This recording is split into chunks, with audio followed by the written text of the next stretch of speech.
Hello po, Merry Christmas sa inyong lahat. Ngayon po ay 24 ng gabi. It's 11:36 po dito sa amin. At ito mag-celebrate po kami ng Noche Buena sa pamilya po namin. Wala po kaming bisita but just only a family. Ito po ang aking mga inihandang pagkain. Konti lamang po na pagsasaluhan po naming mag-anak. Wala po kaming bisita. The whole family lamang po. So, konti lang po itong aking tin-repair na foods. Meron po ako ditong ito. Ano po ito?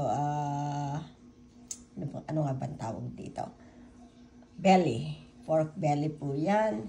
Ito, chicken wings. And then, ito naman po ay pata. And then, ham. Yan po, meron po ako dyan konting desserts. Saymada, bikobi. At ang paborito po ng aking anak na panganay, mashed potato po. And then, meron po akong kanin, may spring roll, at meron po akong buko pandan. So, yan po yung konti naming inihandang pagkain na pagsasaluhan po namin ngayong Noche Buena. Yan po yung aking dining. Kahit po sa dining ko, marami din po akong mga halaman. Kasi yan po ang aking stress reliever. Yan po. So, nawa po ay masaya din po kayo sa inyong mga tahanan kung nasa saan man po kayo. Katulad po namin, malayo man po kami sa ating bansa.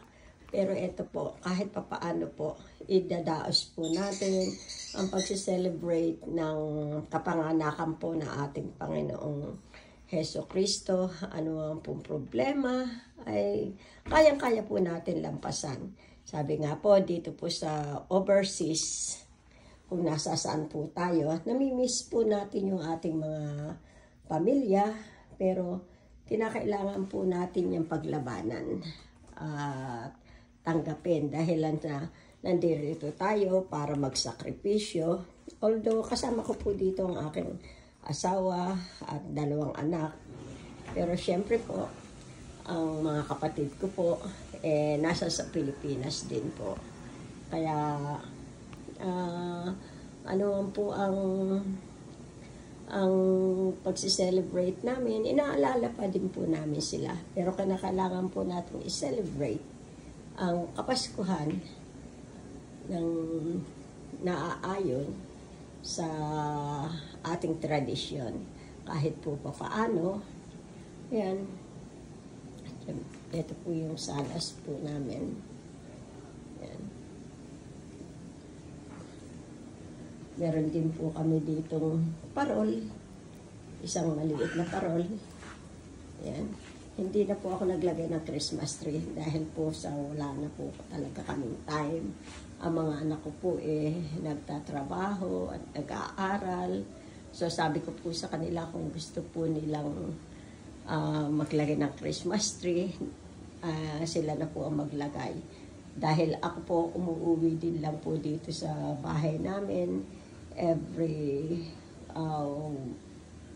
weekend. Dahil ang trabaho ko po medyo malayo din, nasa sa Mississauga. Kaya kasama po dito ng husband ko yung pong aking 2 anak. So dahil po wala din po silang time maglagay po ng Christmas tree, hindi na po kami nag-Christmas tree. Yan na lang pong maliliit na dekorasyon na lamang po ang inilagay nila. Sa next year na lamang daw po pagka may time na.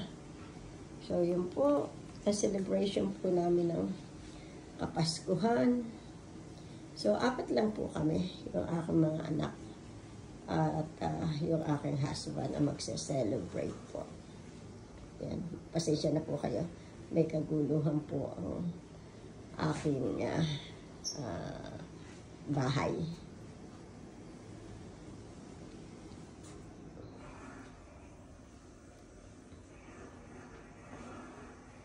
Ang mahalaga po kahit papaano,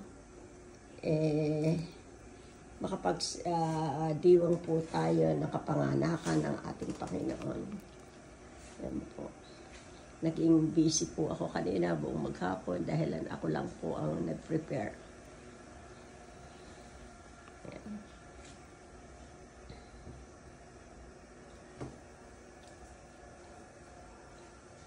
Kahit po saan kayo tumingin dito sa bahay namin, puro po halaman.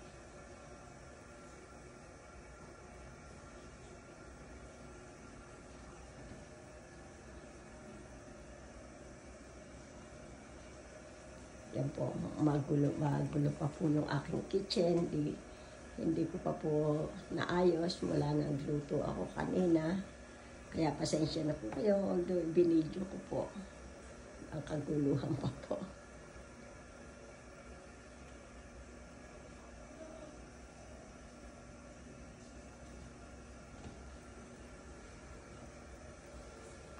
Merry Christmas po sa inyong lahat.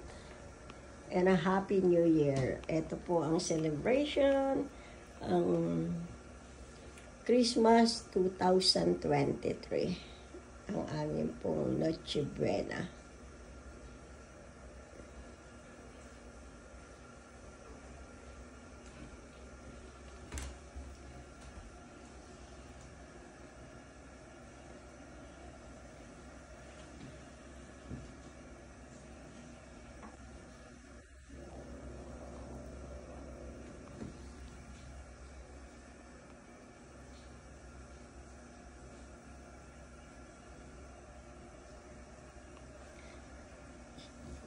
Nawa po ipanoodin po ninyo hanggang sa huli po itong aking celebration ng Noche Buena sa kitchen ni Julie.